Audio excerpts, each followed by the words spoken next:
ഇത് മീററ്റിലെ ഒരു court complex ആണ്. ഇവിടെ ഇപ്പോൾ ഒരു ലൈബ്രറി ഹോൾ പുതുക്കി പണിയാണ്. ഫുള്ള് പൊളിച്ച് കളഞ്ഞിട്ട് പണിയാൻ വേണ്ടിയിട്ടാണ്.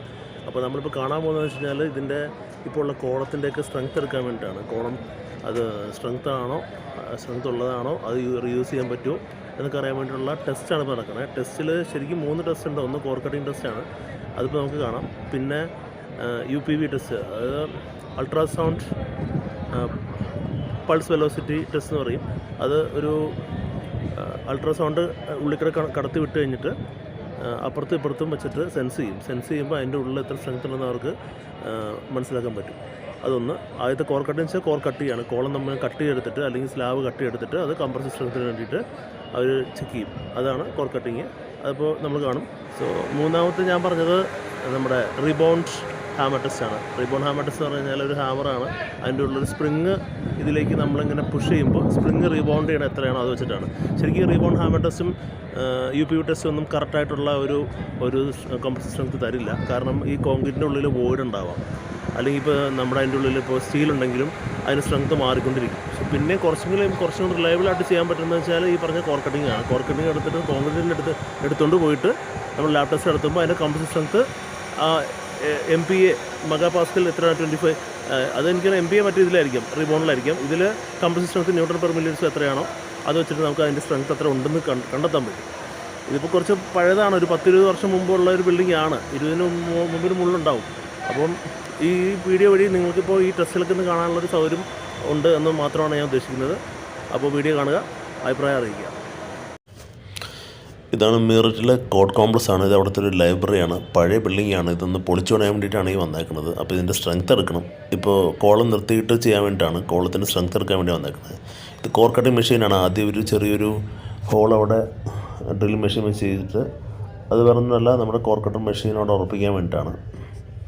അപ്പോൾ അതിവിടെ അങ്ങനെ ചെയ്തപ്പോൾ, ഇത് സ്ലാബ് ചെയ്തപ്പോൾ അത് ശരിയാവണില്ല. അപ്പോൾ അത് കാരണം അവിടെ ഒരു കുഴിയെ കുഴിച്ച് ശരിയാക്കി ചെറുതായിട്ട് മുകളിൽ കംപ്ലീറ്റ് ടൈൽസ് ഇട്ടിട്ടുണ്ടായിരുന്നു. അതിപ്പോൾ കണ്ടാൽ തോന്നുന്നില്ല ടൈൽസാണ്. അത് ടൈൽസ് മാറ്റിയിട്ട് അവിടെ ടൈൽസ് എല്ലാം മാറ്റി കറക്റ്റ് സ്ലാബ് ആക്കാൻ വേണ്ടി പറഞ്ഞിട്ട് ഞങ്ങൾ അതിലേക്ക് പോയി കോളത്തിൻ്റെ തുടങ്ങാൻ പോവുകയാണ്. കോളത്തിൻ്റെ ഇതേപോലെ തന്നെ നമ്മൾ ആദ്യം ഒരു ഹോൾ ഉണ്ടാക്കുന്നു, ഡ്രിൽ ചെയ്തിട്ട് അവിടെ ഈ മെഷീൻ ഉറപ്പിക്കാൻ പോകുന്നു. ഇത് വെച്ച് ഉറപ്പിക്കുകയാണ്. ഉറപ്പിച്ച് കഴിഞ്ഞാൽ ഇത് ശരിയായി കഴിഞ്ഞിട്ട് വെള്ളമുണ്ട്, സബ്മർജിബിൾ പമ്പുണ്ട്, ചെറിയൊരു പമ്പുണ്ട്. അത് വെള്ളത്തേക്ക് ഇട്ടിട്ട് അവിടെ നിന്ന് വെള്ളം ഇങ്ങനെ പമ്പ് ചെയ്യും ഇതിലേക്ക്. വെള്ളം പമ്പ് ചെയ്യണമെന്ന് വെച്ച് കഴിഞ്ഞാൽ വെള്ളം പമ്പ് ചെയ്യില്ലെങ്കിൽ പൊടി വരും. അതുമാത്രമല്ല കട്ടിങ് ശരിയാവില്ല. അതിന് വെള്ളം ഇത്തിരി ആവശ്യമാണ് സ്മൂത്തായിട്ട് പോകാൻ വേണ്ടിയിട്ട്. പൊടി ഉണ്ടാവില്ല, അങ്ങനെ പല ഗുണമുണ്ട്. അതുകൊണ്ട് വെള്ളം കൂടി പമ്പ് ചെയ്തിട്ടാണ് ഇത് കോർ കട്ട് ചെയ്യുക. കോർ കട്ട് എല്ലായിടത്തും അങ്ങനെ ചെയ്യുന്നത്. അപ്പോൾ ഇതിലങ്ങനെ ചെയ്യുന്നു. ഇതിപ്പോൾ ഇവർ റെഡിയാക്കി വെച്ചിട്ടുണ്ട്. ഇപ്പോൾ കറക്റ്റ് പൊസിഷനിൽ വെച്ചു. ഇനി ഇത് ഓണാക്കിയിട്ട് വെള്ളത്തിൻ്റെ പമ്പിങ് കൊടുക്കുകയാണ്. ഇപ്പോൾ വെള്ളം ഓണാക്കി അത് സ്റ്റാർട്ടാക്കി.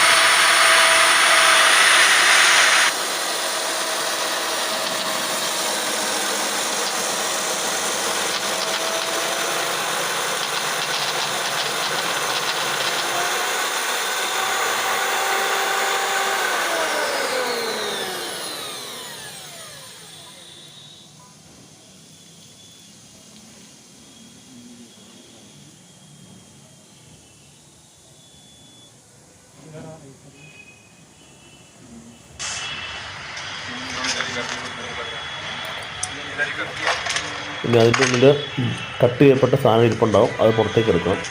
ആദ്യത്തെ 2 എണ്ണം ബ്രോക്കൺ ലെവലായിരുന്നു. എടുത്തപ്പോൾ ഒന്നും കിട്ടിയില്ല. കാരണം അത് കറങ്ങുമ്പോൾ തന്നെ അത് പൊട്ടിപ്പോയി. ഒരു പക്ഷേ അത് ഹണിക്കോം കൊണ്ടായിരിക്കും ആ കോളത്തിൽ. അത് വോയിഡൊക്കെ ഉള്ളപ്പോൾ അങ്ങനെ വേഗം പൊട്ടിപ്പോവും. കറക്റ്റായിട്ട് ഒരു ട്രാമ്പൊന്നും ചെയ്തില്ലെങ്കിൽ അങ്ങനെ ഇരിക്കും. ഇതിപ്പോൾ 2ാമത്തെ കോളം ചെയ്യുകയാണ്. അങ്ങനെ ഞങ്ങൾക്ക് 4 കോളം ചെയ്തപ്പോൾ 2 സാമ്പിളും 3-4 സാമ്പിളും നല്ല കിട്ടി.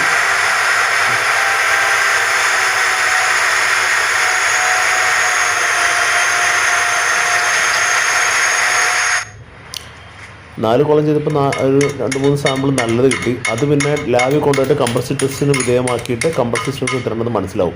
അതാണ് കോർ കട്ടിങ്ങിലെ കാര്യം. കോർ കട്ടിങ് കഴിഞ്ഞിട്ട് പിന്നെ അങ്ങനെ അതായിരിക്കും കുറച്ചും റിലയബിൾ ആയിട്ടുള്ള ഒരു കംപ്രസീവ് സ്ട്രെങ്ത് അറിയാൻ പറ്റുക എന്നാണ് പറയുന്നത്. കാരണം ഇതിൽ കറക്റ്റായിട്ട് അറിയാൻ പറ്റും ഇതിൻ്റെ കംപ്രസീവ് സ്ട്രെങ്ത് എന്താണെന്നുള്ള കോളത്തിൻ്റെ. ഇത് കഴിഞ്ഞിട്ടുള്ളതാണ് UPV ultra pulse velocity method എന്ന് പറഞ്ഞാൽ. അത് ഒരു അൾട്രാസൗണ്ട് 2 വശങ്ങളിൽ കൊടുത്തിട്ട് ഡിസ്റ്റൻസ് ബൈ ടൈം വെച്ചെടുത്തിട്ട് അതിൻ്റെ ഒരു ഫോമുല വെച്ചിട്ട് സ്ട്രെങ്ത് കണ്ടുപിടിക്കുക എന്നുള്ളതാണ്. അത് അത്ര റിലയബിൾ അല്ല. അറൗണ്ട് 50-60% അക്യുറസി ഉണ്ടാവുള്ളൂ. അതേപോലെ തന്നെയാണ് പിന്നെ മറ്റേ ഇതും hammer method, rebound hammer method അങ്ങനെയൊക്കെ തന്നെയാണ്. ഇപ്പോൾ മുകളിൽ ഞങ്ങൾ പറഞ്ഞിട്ട് പോയതിപ്പോൾ അയാൾ കുഴിച്ച് വെച്ചിട്ടുണ്ട്. ഒരു 2 പണിക്കാരും കുഴിച്ചിരുന്നു. ഇപ്പോൾ സ്ലാബ് സർവീസ് ആയി അവിടെ ഇതുപോലെ കോർക്കട്ടിങ് ചെയ്യുകയാണ്. ഇപ്പോൾ അവിടെ ഉള്ളതങ്ങ് എടുക്കുകയാണ്. അവിടുത്തെ ചെറിയൊരു കോർക്കട്ട് എടുത്തു. ആ സാമ്പിളാണ് ഈ കാണുന്നത്. അത് നല്ലൊരു പീസാണ്. സ്ലാബിൻ്റെ ഒക്കെ നല്ല പീസാണ് അവിടെ കിട്ടിയേക്കുന്നത്. ഇത് രണ്ടാമത്തെ ഒരു കോർക്കട്ടാണ്. 2 സ്ഥലത്ത് ഞാൻ ചെയ്തിട്ടുള്ളൂ. ഇനി ഇത് നമ്മൾ റീബൗണ്ട് ഹാമറിലേക്ക് പോവാണ്. റീബൗണ്ട് ഹാമർ ചെയ്ത് സ്പ്രിങ് അതിൻ്റെ ഉള്ളുണ്ട്. ആ സ്പ്രിങ് തൊടുമ്പോൾ എന്തോരം ഉള്ളിലേക്ക് റീബൗണ്ട് ചെയ്യുന്നു അതനുസരിച്ചിട്ട് ഒരു ഫോമുല വെച്ചിട്ട് അവർ കണ്ടുപിടിക്കും എത്ര സ്ട്രെങ്ത് ഉണ്ടെന്ന് കണ്ടുപിടിക്കും. അത്രയേ ഉള്ളൂ. ഇതിപ്പോൾ UPV ultrasound pulse velocity test എന്ന് പറയും. അത് ഡിസ്റ്റൻസ് ബൈ ടൈം വെച്ചിട്ട് അവർ കണ്ടുപിടിക്കുന്ന സംഭവമാണിത്.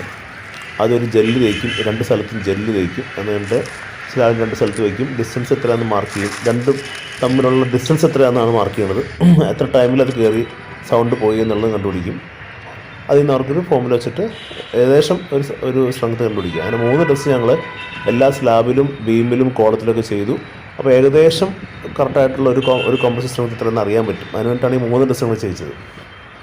ഇത് തന്നെ ഒരു 7-8 എണ്ണം നമ്മൾ പല സ്ഥലത്ത് വെച്ച് എടുക്കുന്നുണ്ട്. അതിൻ്റെ ആവറേജ് എടുത്തിട്ടാണ് നമ്മൾ അവസാനം ഫൈനൽ കോമ്പസിറ്റ് സ്ട്രെങ്ത്തിലേക്ക് എത്തുന്നത്. ഇങ്ങനെയാണ് കോളത്തിൻ്റെയൊക്കെ അപ്പുറത്തും ഇപ്പുറത്തും വെച്ചിട്ട് എടുക്കുന്നത്. UPV ടെസ്റ്റ് എന്ന് പറയുന്നതിന്.